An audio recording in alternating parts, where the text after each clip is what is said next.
Pagi hari ini kami mengucap syukur untuk segala napas kehidupan yang Kau berikan. Sebelum kami memulai segala aktivitas kami Tuhan sepanjang hari ini, kami ingin datang kepadamu dengan hati yang terbuka. Kami mau dengar-dengaran akan firman-Mu Tuhan, dan dikuatkan oleh kasih-Mu. Kami memohon Tuhan kehadiran-Mu di tengah-tengah kami sepanjang ibadah pagi kami ini Tuhan. Terangilah hati kami, pikiran kami, agar kami mengerti kehendak-Mu dan hidup sesuai dengan rencana-Mu. Biarlah setiap kata yang hamba bawakan di dalam renungan ini Tuhan, membangun iman dan kepercayaan kami, membawa damai di dalam hati kami. Dalam nama Tuhan Yesus kami akan memulai Tuhan sharing firman di pagi hari ini. Dalam namamu kami mengucap syukur, haleluya, amin. Saya share screen ya. Pak, tolong ini Pak dijadikan host biar bisa share screen.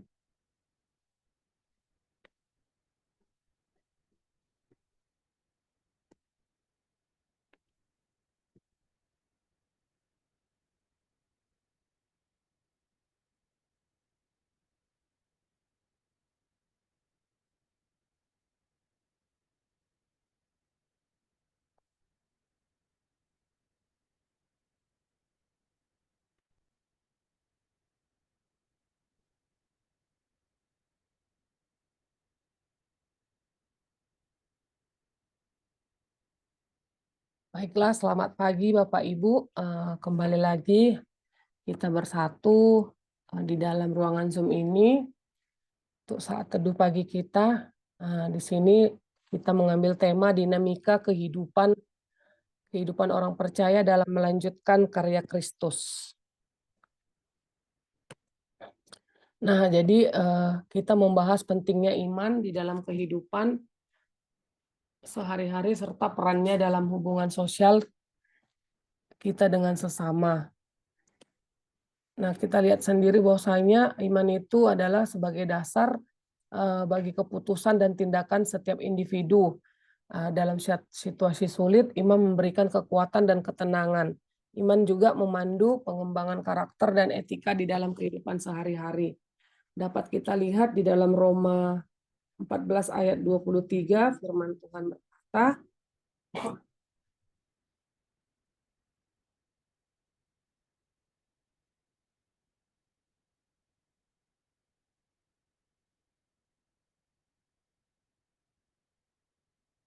tetapi barang siapa yang bimbang kalau ia makan, ia telah dihukum karena ia tidak melakukannya berdasarkan iman.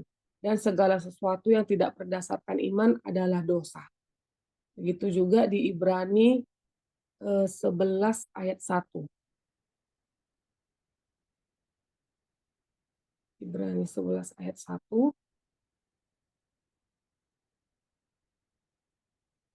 Iman adalah dasar dari segala sesuatu yang kita harapkan dan bukti dari segala sesuatu yang tidak kita lihat.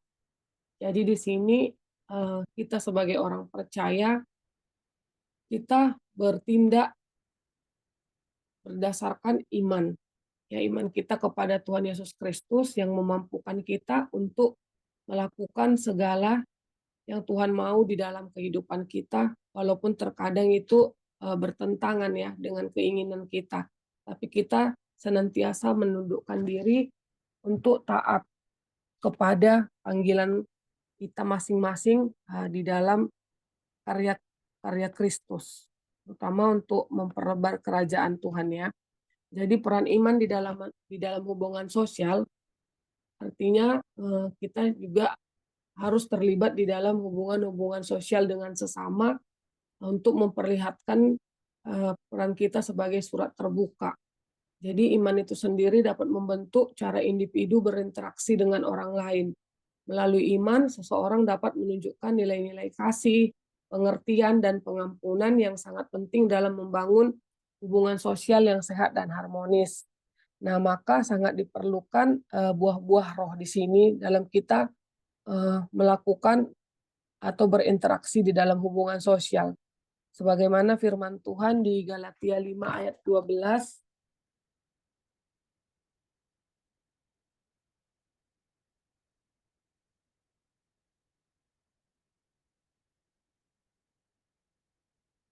Galatia 5 ayat 12. Nah, bukan, Galatia berapa ya yang buah-buah roh? Galatia, buah-buah roh. 22. Oh iya, ayat 22 ya. Oke, Galatia 5 ayat 22. Iya, tetapi buah roh ialah kasih, sukacita, damai sejahtera, kesabaran, kemurahan, dan kebaikan dan kesetiaan. Nah, jadi di sini firman Tuhan berkata, nah kita sebagai anak Tuhan selayaknya harus memperlihatkan kasih kita dengan cara melahirkan buah-buah roh. Nah, buah-buah roh itu sendiri diharapkan mampu untuk kita kita praktekkan di dalam kita berhubungan sosial sehingga uh, orang dapat melihat kita sebagai pengikut Yesus Kristus. Seperti itu sehingga hubungan sosial yang sehat dan harmonis dapat kita laksanakan. Seperti kita tahu bahwasanya akhir-akhir ini banyak orang yang merasa lonely gitu. Merasa lonely artinya emosi emosi mereka secara emosi secara eh, relasional ya terganggu. Kenapa? Dikarenakan banyaknya kejadian-kejadian di dalam kehidupan yang di luar nalar ya. Terlalu banyak kejahatan yang kita lihat, baik itu uh, di kehidupan kita secara langsung maupun di sosial media atau di dunia maya. Jadi seseorang itu sekarang sering merasa lonely gitu. Adapun kenapa umat percaya ya yang memiliki Tuhan Yesus, di mana Tuhan Yesus itu adalah satu-satunya ya yang dapat membuat kita merasa kita tidak sendirian di dunia ini karena firman yang berkata dia akan menemani kita sampai akhir zaman. Dikarenakan seseorang itu tidak direspon atau dia direspon tapi tidak sesuai dengan keinginan dia. Nah, maka dari itu peran kita di dalam hubungan sosial tersebut harus memberikan perhatian atau kepedulian jika kita menemukan teman-teman atau anak-anak Tuhan yang merasa lonely. Itu bukan dikarenakan mereka kurang iman, tetapi ya memang itu kebutuhan kita sebagai umat umat Tuhan gitu. Nah, terutama dalam hal kita berhadapan dengan anak-anak sekarang, nah di mana banyak pembulian ya kan. Nah, kita harus menjadi terang. Artinya kita harus merangkul baik itu si pembuli atau korbannya agar eh, mereka itu merasa bahwasanya apa yang mereka lakukan itu tidak boleh gitu kan. Dan saya juga selaku guru atau selaku kakak, selaku istri juga saya harus mendengarkan curhatan terutama dari keluarga kita ya, keluarga inti kita dulu dan merespon. Contohnya saya punya 2 anak gitu, saat mereka bertanya ya tentang teologi gitu, peran Tuhan di dalam kehidupan.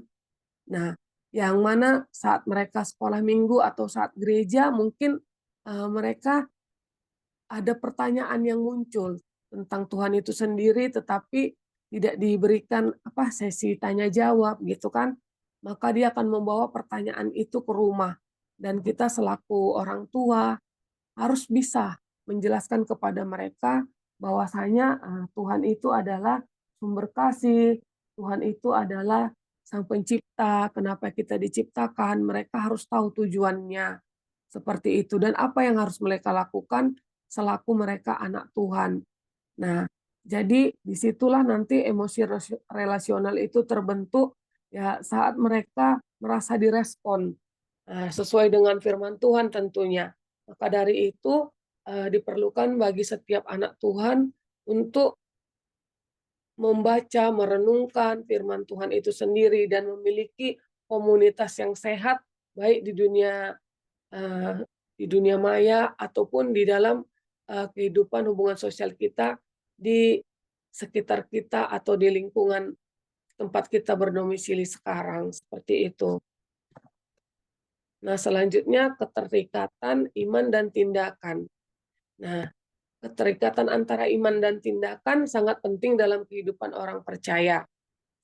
Iman tidak hanya dipandang sebagai keyakinan intern, tapi harus diterjemahkan dalam tindakan nyata yang mencerminkan nilai-nilai Kristiani.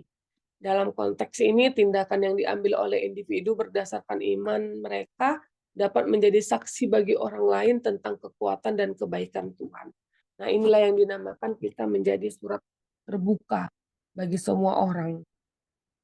Nah, dapat kita lihat firman Tuhan di Yakobus 2 ayat 18 dulu. Yakobus 2 ayat 18.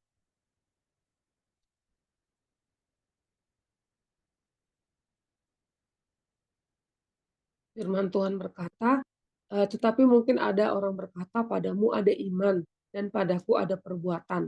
Aku akan menjawab dia, tunjukkanlah kepadaku imanmu itu dapat perbuatan, dan aku akan menunjukkan kepadamu imanku dari perbuatan-perbuatanku. Selanjutnya di ayat 20, hai manusia yang bebal, maukah engkau mengakui sekarang bahwa iman tanpa perbuatan adalah iman yang kosong. Selanjutnya 26, sebab seperti tubuh tanpa roh adalah mati, demikian jugalah iman tanpa perbuatan adalah mati.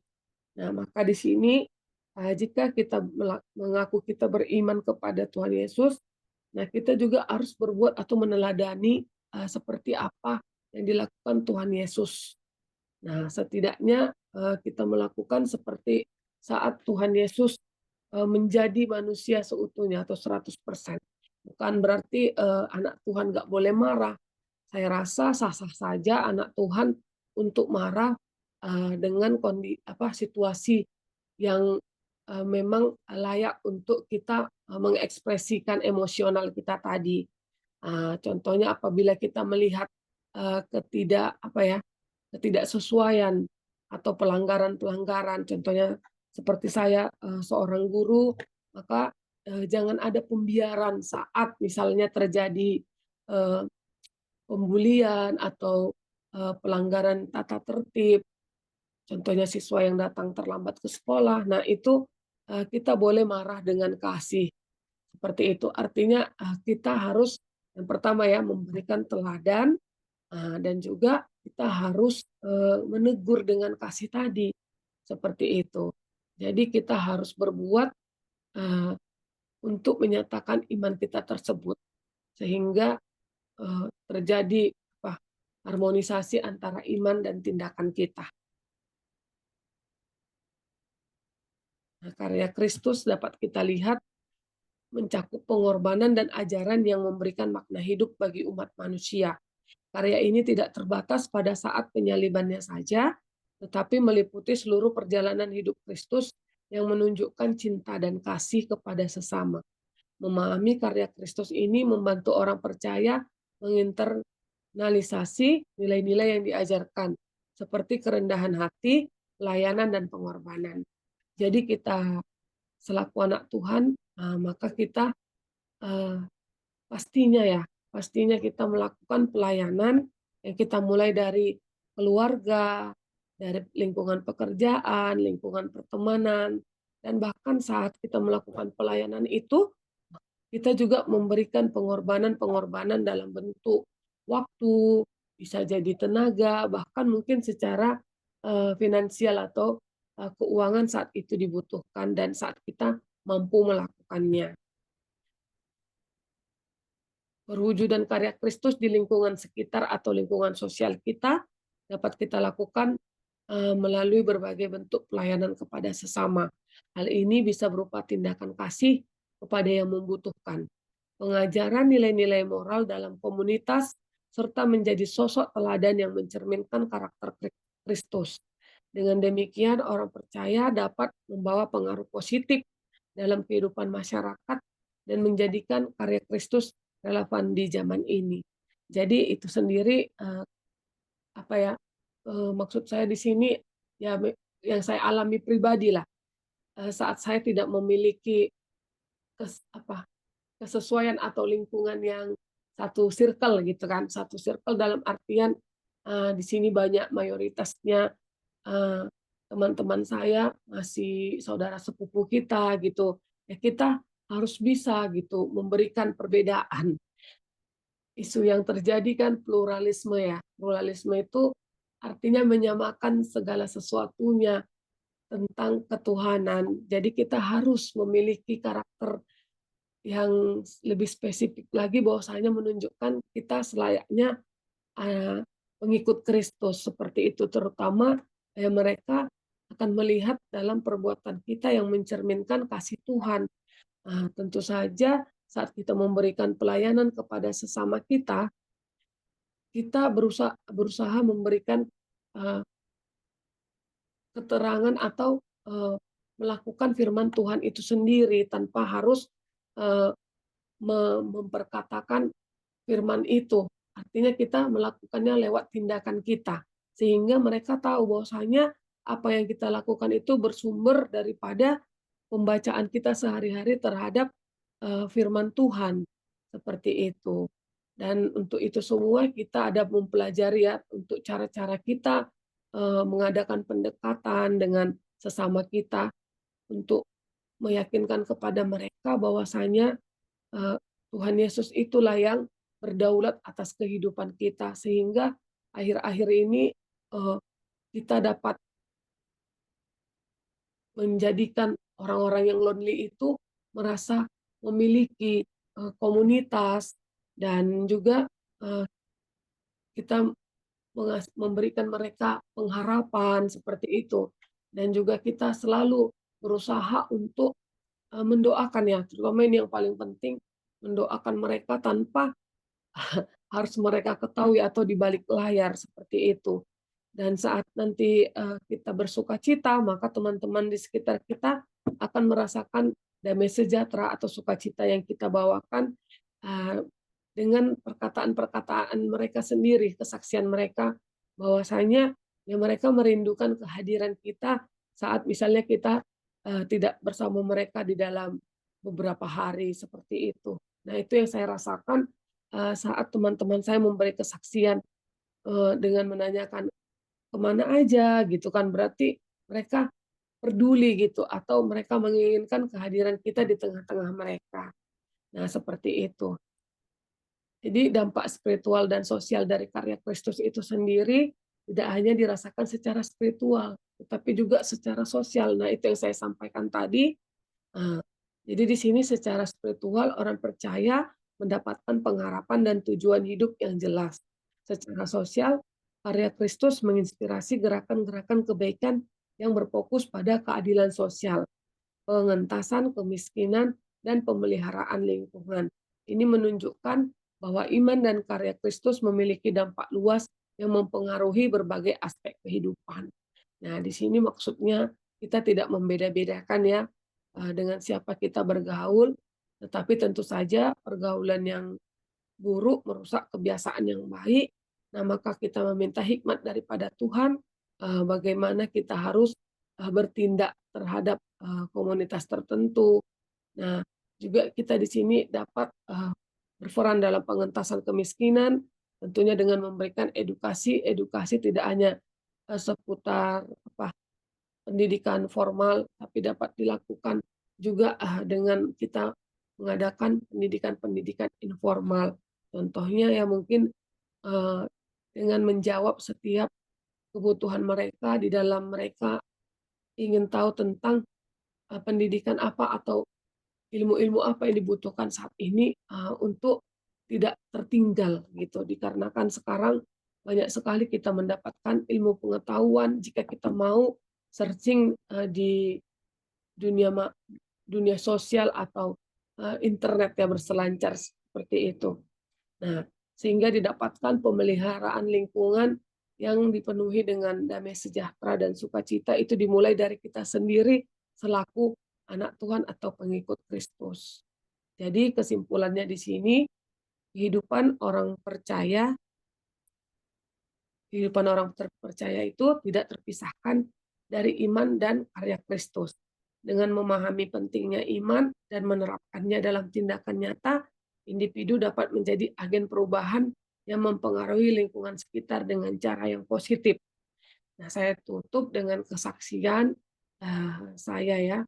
Jadi saat saya pertama kali mengenal Kristus di usia remaja, di situ saya selalu beriman bahwasanya kegagalan yang sudah saya dapatkan bukan berarti membawa saya kepada kegagalan yang baru dan yang baru lagi, tetapi di sini saya melihat bahwasanya peran Tuhan di dalam hidup saya itu nyata. Nah, padahal waktu pertama kali mengenal Tuhan Yesus, saya bersama komunitas itu hanya 3 bulan. Dan setelahnya tentu saja tidak mudah bagi saya untuk memperkatakan apa yang saya imani sesudah saya mengenal Tuhan Yesus. Tetapi Tuhan memberi hikmat untuk saya rajin membaca Alkitab sehingga lewat pembacaan firman Tuhan saya mendapatkan hikmat bijaksana untuk melalui hari demi hari, seperti itu. Nah, jadi saat saya melalui hari-hari saya dengan pembacaan firman Tuhan, disitulah Tuhan mempertemukan saya dengan komunitas-komunitas yang sehat, terutama komunitas-komunitas yang ada di dunia maya, seperti itu. Dikarenakan saya tidak mendapat ya waktu itu komunitas di dunia nyata, karena kan saya masih belum berani dengan keadaan di sekitar saya. Nah, sehingga lewat pembacaan firman Tuhan itu sendiri, saya merasa saya terberkati, tentu saja dengan perubahan-perubahan emosional saya, gitu. Di mana saya yang tadinya tidak mampu bersaksi, jadi mampu bersaksi. Nah, saya merasakan itu adalah kuasa dari hadirat Tuhan.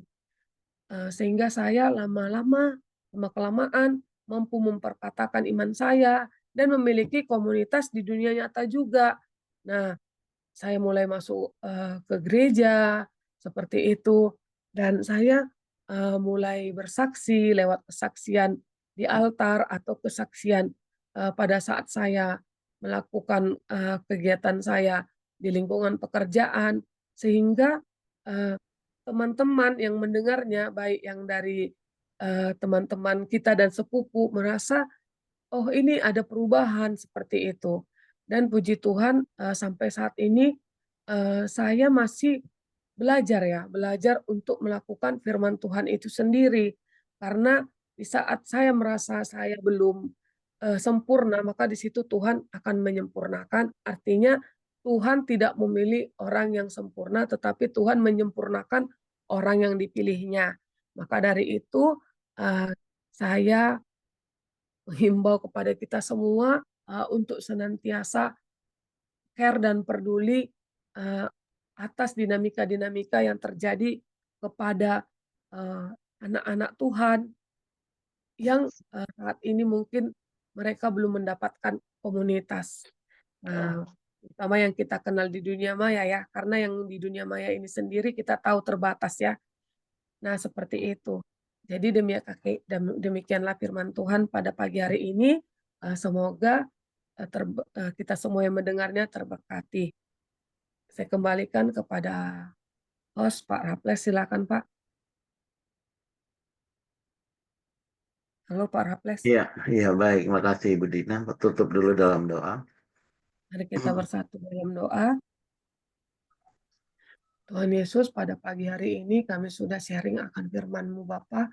Kiranya firman-Mu berurat berakal di dalam hati kami, dan kami selaku anak Tuhan, Tuhan mampu Tuhan melakukan iman dan perbuatan kami sesuai dengan hikmat yang Kau berikan kepada kami Tuhan. Perbarui kami Dari hari ke hari Tuhan kami mengucap syukur atas segala kasih kemuliaan-Mu kepada kami. Di dalam nama-Mu kami mengucap syukur. Haleluya. Amin. Ya, silahkan Ibu Barita.